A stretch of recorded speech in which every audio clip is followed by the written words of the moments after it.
நகைகளை இப்படி பயன்படுத்தினால் கடன் தீராது, கடன் குறையாமலேயே இருக்குங்க. அதே மாதிரி தங்கம் யாருக்கு நிலைக்கும் அப்படிங்கிறதையும் தெரிஞ்சுக்கலாம். லட்சுமி கடாட்சத்தை தரும் தங்கத்தையும் வெள்ளியையும் கூட நீங்கள் இப்படி பயன்படுத்தினால் உங்களின் கடன் தீரவே தீராது. அதை எப்படி என்று தெரிந்து கொள்ளலாங்க. கடன் என்பது இப்போது வெகு சாதாரணமாக எல்லோரும் வாங்கக்கூடிய ஒன்றாக மாறிவிட்டது. ஒரு காலத்தில் இல்லாதவர்கள் தங்கள் வாழ்க்கையை நகர்த்த கடன் வாங்கி வாழ்க்கையை நடத்தினார்கள். இன்றோ ஆடம்பரத்திற்காக கடன் வாங்கி வாழ்க்கை நடத்தும் சூழ்நிலை பெருகிவிட்டது. முதலில் எதற்கெடுத்தாலும் கடன் வாங்கும் இந்த மனநிலையை நாம் மாற்றிக்கொள்ள வேண்டும். நம்மிடம் என்ன இருக்கிறதோ அதை வைத்து வாழ்ந்து அதில் நிம்மதியடைய வேண்டுமே தவிர பிறர் வாழ்கிறார்களே என்று நினைத்து அவர்களைப் போல வாழ ஆசைப்பட்டு கடன் வாங்கி பிரச்சனையில் மாட்டிக்கொள்ளக்கூடாது. இப்போது நாம் வாங்கிய கடன் குறையாமல் இருப்பதற்கு நம் வீட்டில் உபயோகப்படுத்தும் நகைகள் கூட காரணம் என்று சாஸ்திரங்கள் கூறுகிறது. அது என்ன அப்படிங்கிறத இந்த வீடியோவில் தெளிவாக தெரிஞ்சுக்கலாம். இதை சொன்னவுடன் உங்களுக்கு ஆச்சரியமாக இருக்கும்.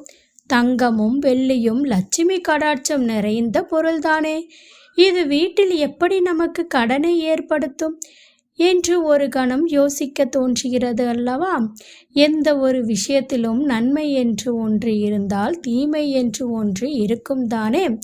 அதே போலதான் எந்த அளவிற்கு இந்த பொருட்கள் லட்சுமி கடாட்சத்தை கொடுக்கிறதோ அதே அளவிற்கு இந்த இரண்டு பொருட்களும் திருஷ்டியை ஈர்க்கக்கூடிய தன்மை அதிகம். அந்த திருஷ்டியானது நாம் கழிக்கவில்லை என்றால் கடன் சுமை பெரும் அளவில் கூடுமே அன்றி குறையாது. முதலில் வெள்ளி பொருட்கள் வீட்டில் கருக்கவே கூடாது. வீட்டில் குண்டுமணி அளவிற்கு வெள்ளி இருந்தால் கூட அந்த வெள்ளியையும் சுத்தமாக தேய்த்து வைத்திருக்க வேண்டும். அது விளக்கேற்றும் வெள்ளியாக இருந்தாலும் சரி, இல்லை நீங்கள் பீரோவில் பூட்டி வைத்திருக்கும் வெள்ளி பொருளாக இருந்தாலும் சரி. வெள்ளியை பொறுத்தவரையில் வெள்ளி கருத்தால் கடன் பெருகும். வெள்ளியை கருக்க விடாமல் அடிக்கடி சுத்தம் செய்து வைத்து கொள்ள வேண்டும். மிகவும் அவசியம். வெள்ளி கருத்தால் குடும்பத்திற்கும் ஆகாது. அதேபோல் தங்கம் நீங்கள் அணிந்து கொண்டிருக்கும் நகையாக இருந்தாலும் சரி, அல்லது உங்கள் வீட்டில் இருக்கும் நகையாக இருந்தாலும் சரி, நீங்கள் ஒரு முறை அணிந்துவிட்டு அதை அப்படியே கழற்றி விட்டால் அந்த நகைகளுக்கும் திருஷ்டியை இருக்கும். அதன் தன்மை அதிகமாகவே இருக்கும். இதையும் மாதத்திற்கு ஒரு முறை ஞாயிற்றுக்கிழமைகளில் இந்த தங்க நகைகளை உப்பு நீரில் அலசி அணிந்து கொள்ளலாம். அல்லது நீங்கள் மறுபடியும் எடுத்து உங்கள் பீரோவில் வைத்து கொள்ளலாம். ஆனால் மாதம் ஒரு முறை கட்டாயமாக உப்பு கலந்த நீர் தங்க நகைகளை கழுவி வைக்க வேண்டும். இதன் மூலம் திருஷ்டி கழிந்து கடன் குறைவதோடு லட்சுமி கடாட்சம் அதிகரிக்கும். தங்கம் சேரும் வாய்ப்பு பெருமளவு உண்டாகும். இந்த இரண்டு பொருட்களையும் சரியான முறையில் பராமரித்து வந்தால் நம் கடன் சுமை பெருமளவில் குறைவதோடு லட்சுமி கடாட்சம் அதிகமாக கிடைக்கும். நல்ல ஒரு சுபிட்சமான வாழ்க்கை கிடைக்கும். இவைகள் உதவி செய்யும். அதனால் இனி வரக்கூடிய காலங்களில் கடன் இல்லாத வாழ்க்கை வாழ வேண்டும் என்றால் தங்கத்தை இந்த மாதிரி பயன்படுத்துங்கள். சில பேருக்கு பார்த்தீங்கன்னா தங்கம் சேர்க்கும் கைராசியான கையாக இருக்கும். அது எந்த கை அப்படின்னா, மனிதனாக பிறந்த ஒவ்வொருவருக்கும் ஒவ்வொரு கைராசி இருக்கும். அந்த வகையில் தங்கத்தை அதிகம் சேர்க்கும் கைராசி கொண்ட கை அப்படின்னு பார்த்தா, பொதுவாகவே வியாழக்கிழமைகளில் பிறந்தவர்களுக்கு தங்கம் அதிகம் சேர்க்கும் யோகத்தை பெற்று இருப்பார்கள்.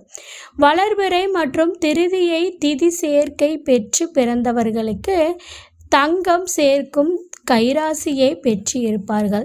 நட்சத்திரங்களில் புனர்பூசம், விசாகம், பூரட்டாதி 3 நட்சத்திரங்களில் பிறந்தவர்களுக்கு தங்கம் சேர்க்கும் கைராசி இருக்கும்.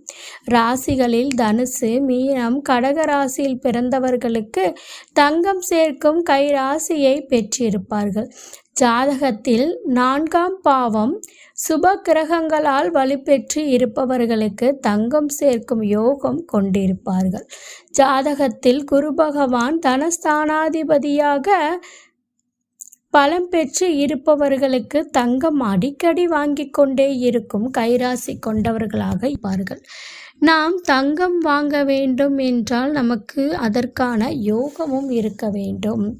ஜாதகத்தில் குரு பகவான் 4இல் இருந்தால் தாயின் நகைகள் குழந்தைகளுக்கு கிடைக்கும். நண்பர்கள் மூலமாக தங்கம் வந்து சேரும். ஜாதகத்தில் குரு பகவான் 5இல் இருந்தால் அவரின் குழந்தைகள் மூலமாக தங்கம் கிடைக்கும் பாக்கியத்தை பெறுவார்கள். ஜாதகத்தில் குரு பகவான் 7இல் இருந்தால் மனைவி அல்லது கணவர் மூலமாக தங்கம் கிடைக்கும். ஜாதகத்தில் குரு பகவான் 9இல் இருந்தால் தந்தையின் மூலமாக தங்கம் சேரும் அமைப்பை பெற்றிருப்பார்கள். ஜாதகத்தில் குரு பகவான் 11இல் இருந்தால் தொழில் மூலமாக தங்கம் சேர்க்கும் யோகம் உண்டாகும். லாபஸ்தானாதிபதியும் தசமஸ்தானாதிபதியும் சேர்ந்து குரு பகவான் பார்வை பெற்றால் பொன் பொருள் சேர்ந்து அதிகரிக்கும் யோகமும் இவர்களுக்கு உண்டு. தங்க நகை வாங்க வேண்டும் என்ற ஆசை இருப்பவர்கள் இப்படிப்பட்டவர்களாகத்தான் இருப்பார்கள்.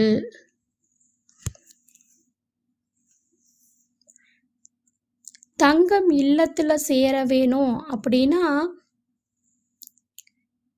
இனி அணிகலன்களை பெற்று வாழும் யோக ஜாதகங்களும் இருக்கின்றன. இதற்கான பரிகாரம் என்ன அப்படின்னு பார்த்தீங்கன்னா, எப்போது நகை வாங்கினாலும் சரிங்க, நல்ல நாளில் குளிகன் காலத்தில் வாங்க வேண்டும். அப்படி வாங்கக்கூடிய குளிகன் காலத்தில் நகை வாங்கினீங்க அப்படின்னா தங்க ஆபரணங்களை விட்டு போகவே போகாதுங்க. அதே மாதிரி அடகு கடையில் இருக்கக்கூடிய தங்கத்தை நீங்கள் திருப்பும் போது குளிகை நாட்களில் நீங்கள் சிறு தொகையாவது நகைக்கு கட்டிவிட வேண்டும். அப்படி கட்டி வந்தீர்கள் என்றால் கண்டிப்பாக உங்களால் தங்கம் வாங்கவும் முடியும், தங்கத்தை அடகு கடையிலிருந்து திருப்பவும் முடியும். தங்கத்திற்குரிய கடவுள் குரு பகவான், அதனால தான் அவரை பொன்னன் என்று அழைக்கிறோம். நகை வேண்டுவோர் வியாழக்கிழமையில் குரு பகவானை வேண்டி வர நகை படிப்படியாக வந்து சேரும், கஷ்டமும் அனுகிரகமும் கிடைக்கும். தங்க நகை எப்போதும் நிலைத்திருக்க தங்கத்தை மதித்து அதற்குரிய ஒவ்வொரு விஷயத்தையும் செய்தால் தங்க நகை நம்மிடம் நிலைத்து நிற்கும். இந்த வீடியோ பிடிச்சிருந்துச்சுன்னா மறக்காமல் லைக் பண்ணுங்கள், சப்ஸ்கிரைப் பண்ணுங்கள். நன்றி.